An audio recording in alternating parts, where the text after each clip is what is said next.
Hello everyone and welcome back to Newegg TV. My name is Paul and today I have two computer cases to share with you folks. These cases are made by Corsair, and if you have been following Corsair and their line of computer cases, you will know that they first released the one that you see right over here, which is the Obsidian series. That's the 800D. After the Obsidian series, they released the Graphite series, which has a few models in it as well. And now we're seeing the Carbide series. These are the 500R Carbide series, and I have two different colors to share with you. On the right is the Arctic White with black accents, and on the left is Metallic Gray with black accents. So here you can see the boxes themselves. You have an exploded view over here on the left and a constructed view over here on the right. And that's about where I'm going to leave it, and I'm just going to take these out and start going over the cases themselves. So here we have our two 500Rs, again the white and the gray, and I'm just going to do a quick little spin around and show you guys what the deal is with the gray one here while you can ogle at the white one there on the left as well. First off, our side panels here both have bowed out areas. On this side it helps with cable management. On the opposite side over here, it allows you to use the installed 200mm fan or add either 120mm or 140mm fans, and you don't lose the space inside of your case when you do that, so it won't conflict with, let's say, an aftermarket heatsink fan that you install. I'm going to start out here on the right side to actually take a look at our cable management area. Also, as you can see here, our entire interior is painted the graphite gray color that you can see is on the outside. We have a generous CPU backplate cutout there for aftermarket heatsink fan installation. This is a standard ATX motherboard size. Will fit either standard or micro ATX, or I guess mini ITX too if you want to do that, although I'm not sure why you would do that with this case.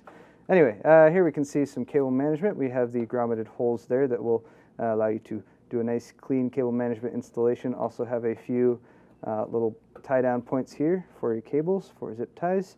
You can see some thumb screws here at the back, and that is because our hard drive trays here, the 3.5s, are both completely removable and reconfigurable. And then up here at the top you can see your 5¼ inch bays. We'll show you more on those once we get to the inside. Up here at the top we can see our input and output area. Of course, we have a power switch that lights up in the back when the power is on. We have a hard drive activity light. We have two USB 3.0 ports. Those use an internal 20-pin header. We have a microphone and headphone jack. We have a FireWire port. We have an LED light on or off switch that will control the lights from these 120mm fans at the front. We also have a 3-position fan controller right there, 1, 2, 3, and we also have a reset switch. We have 4 optical drive bays here for 5¼ inch drives. The entire front panel has airflow, so it's actually has these perforated panels here on the front that will allow air to flow through. And again, as mentioned, we have 2 120mm fans. Those are LED fans. They're mounted right there behind this panel, and of course our fancy Corsair badge logo. Again, here we have the left side of the case. I'm going to go inside the case in just a moment and show you guys some more on that, but you can see it comes with a 200mm LED fan pre-installed. And then finally here at the back, we have a 120mm exhaust fan also pre-installed. Knockout for your inputs and outputs on the motherboard. 2, 4, 6, 8 PCI slots right there for your PCI devices and video cards. We have 4 holes here. They are grommeted. Those are for routing either water cooling hoses or cables. And then finally you have your power supply mount right down there at the bottom. Let's move on to the top of the case. Okay, I know I said top, but here's the bottom really quick. Also, we've switched over to the white case so you guys can see either one. But first off, you'll notice this has some nice rubberized areas on the feet here to keep you from scratching your desk, as well as to reduce vibration. You also have, again, more thumb screws here, and that is to remove that bottommost 3.5 inch drive cage. You also have a very sizable dust filter here. That is for the intake from your power supply right there. You can also add another 120 or 140mm intake fan down there at the bottom, and that dust cover is big enough to cover both of those, so you can easily clean your case and make sure you get the dust cleaned out. And now on to the top, where we can see first off a little multi-purpose area there where you can set your phone maybe, or put some candy. You could set a drink there, but we wouldn't recommend that. Again, we have a nice and easily removable dust filter here for the top of the case. Beneath that, we can see where you can mount some exhaust fans for the case if you are so inclined. You can actually fit 220 millimeters here, or you can fit I believe a single 140, or you can actually fit a couple different sized radiators here. Now, if only there was a company that made a 240 millimeter radiator, you would think that perhaps they might have made it in such a way that it could fit perfectly right in that slot right there. And it just so happens that we have one. This is the Corsair H100, in case you guys are wondering.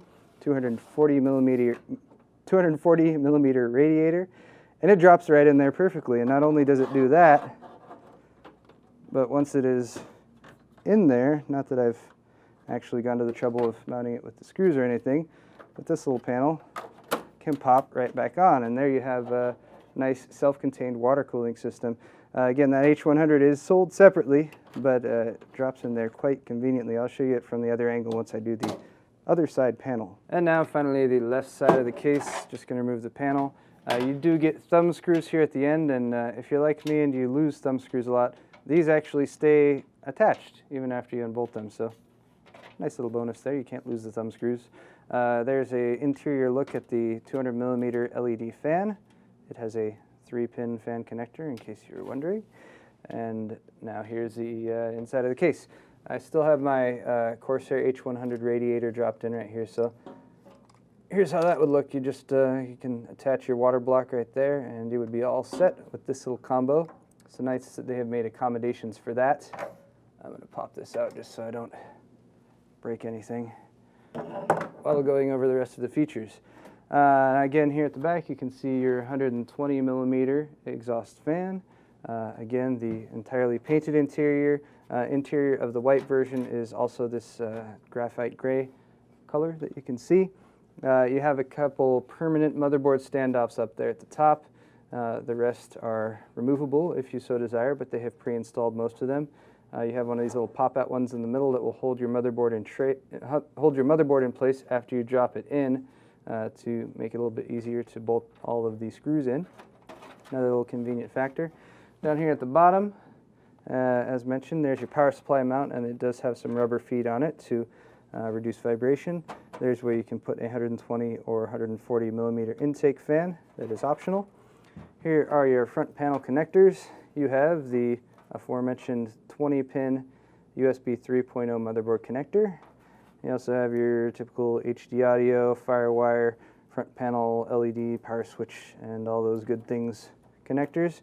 You also have some plugs running down here for your fan controller, that little three-position switch on the front. So you can route your fan cables over to these plugs.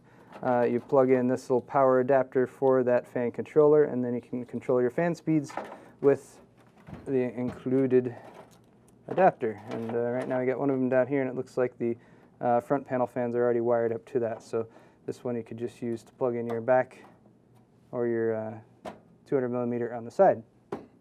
Moving up to the top here, we have the Corsair. Oh, curious. Aha. All right, there's your front panel connectors right there. It has 4 prongs on either side, so not too tough to remove. It does have a little foam shield right there, again, to allow for airflow, but also prevent too much dust from getting inside. You have a toolless drive mounting system there for your 5 1/4 inch drives.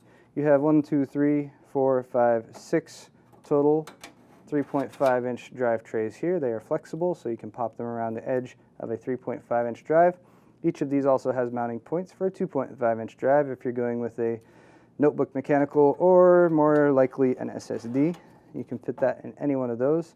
And I was telling you guys earlier that these are all removable and repositionable drive trays, but they're also bolted in pretty tightly. If only I had a screwdriver that's over there in that, a Phillips head screwdriver. If only I had a Phillips head screwdriver, that'd be so rad if there was a, there we go. That's Kyle, folks. Give him a hand. And there you have it. Both hard drive cages are removed, and at this point, I may as well move forward with a quick unboxing of the accessories that come along with the 500R. They are included in this box. I have not looked at them yet, but, oh, that's interesting.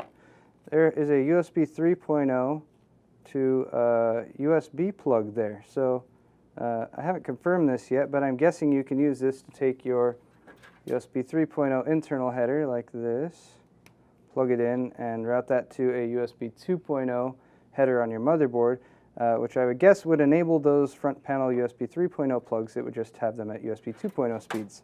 So you don't lose those front panel plugs if you're using an older motherboard that doesn't have that header available. Of course, you also get all of your requisite mounting screws for mounting the motherboard to the motherboard tray, as well as installing drives if you want to bolt them down, as well as what looks like some screws here for your power supply. All of those are black. You get some extended screws here, and that is in case you want to actually mount 120 millimeter fans up here to the top in that 120 millimeter fan space there, so you can set those up to push through your radiator, or just set those up for exhaust if you so wish. Just extended length screws. Looks like you get 2, 4, 6, 8, 10, 12 of those total. You also get a couple additional tie-down points here, which come with adhesive, as well as some zip ties. These are just little adhesive points, so you can pretty much stick those wherever is necessary inside the case and use those to further secure your cables. A few more motherboard standoffs, of course, and that wraps it up for accessories. And here's just a quick demo for the top portion of the case. You can fit 140 millimeter fans up here. The mounting points will accommodate either 120 millimeter fans or 140 millimeter fans, or as you saw before, that 240 millimeter radiator. Now on the interior of the case, I did want to do one more test.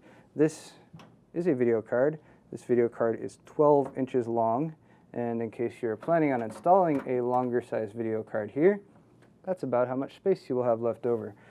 So again, with this full length 12-inch video card, it's just barely coming up to the point where the rubber grommets start. So you still have a good 1.5 or 2 inches of space there for routing cables. So it is nice to know that this can accommodate full-size high-end video cards. And lastly, a quick demonstration of the fans. Here they are with the LEDs turned on. Again, you can see this switch here at the top can enable or disable the fans that are connected to the fan controller. It's got a 3-position switch. In its lowest setting, the fans are practically silent. At its highest setting, which it's at right now, and I really don't know if you guys can hear this at all, but they're not much louder. This case is pretty quiet with the fans that come pre-installed. But there you can see the LEDs on the 200 millimeter side panel fan, as well as the 2 LEDs on the 120 millimeter front intake fans. And that's going to wrap it up for today's video. Once again, this has been the Corsair Carbide Series 500R mid-tower computer cases, the Arctic White over here, and the Metallic Gray right here. I'm Paul with Newegg TV, and if you enjoyed today's video, please head over to our Newegg YouTube channel and don't forget to subscribe. Thank you for watching, and we'll see you next time on Newegg TV.